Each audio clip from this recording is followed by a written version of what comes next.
તારીખ 27 ફેબ્રુઆરી 2026ના રોજ બોટાદ જિલ્લાના રાણપુર તાલુકાના બગડ ગામે જીવાભાઈ ભૂરાભાઈ સરૈયાની રજૂઆત અનુસંધાને બગડ ગ્રામ પંચાયત દ્વારા 6 ઇંચની પાણીની લાઇન મંજૂર કરવામાં આવેલ હતી, તેમાં ભ્રષ્ટાચાર કરેલ હોવાનું જણાવેલ હતું, જેથી કાર્યપાલ ઇજનેર સિંચાઈ જિલ્લા પંચાયત કચેરી બોટાદના અધિકારીઓ કર્મચારીઓ દ્વારા નાયબ જિલ્લા વિકાસ અધિકારીશ્રીના આદેશ મુજબ તારીખ 27 ફેબ્રુઆરી 2026ના રોજ બગડ ગામ ખાતે તપાસ માટે આવેલ હતા, જેથી જે કામ કરવામાં આવેલ છે ત્યાં તપાસ કરતા મુખ્ય જોઈન્ટ છે ત્યાં 3 ઇંચની પાણીની લાઇનો આપવામાં આવેલ છે, જેથી તપાસ કરતા દરખાસ્ત અને થયેલ કામમાં સમાનતા જોવા મળેલ નહીં, જેથી આરોપ સાબિત થયેલ હતો।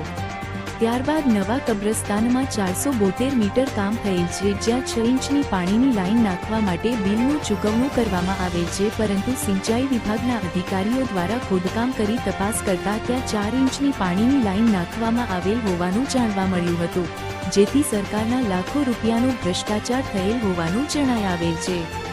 જે કામ બગડ ગ્રામ પંચાયત સભ્યના પતિ મુસ્તાકભાઈ રજાકભાઈ માકડ દ્વારા કરવામાં આવેલ છે। સરકારી અનેક કામોની અંદર આ મુસ્તાકભાઈ માકડ દ્વારા ભ્રષ્ટાચાર કર્યા હોવાની લોકમુખે ચર્ચા થઈ રહી છે અને સરકારના લાખો રૂપિયાનો ભ્રષ્ટાચાર કરે છે।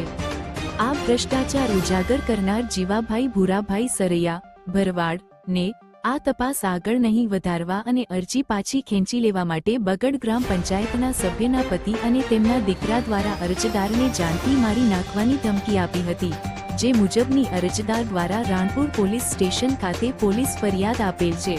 રાજસત્તા ન્યૂઝ બોટાદ।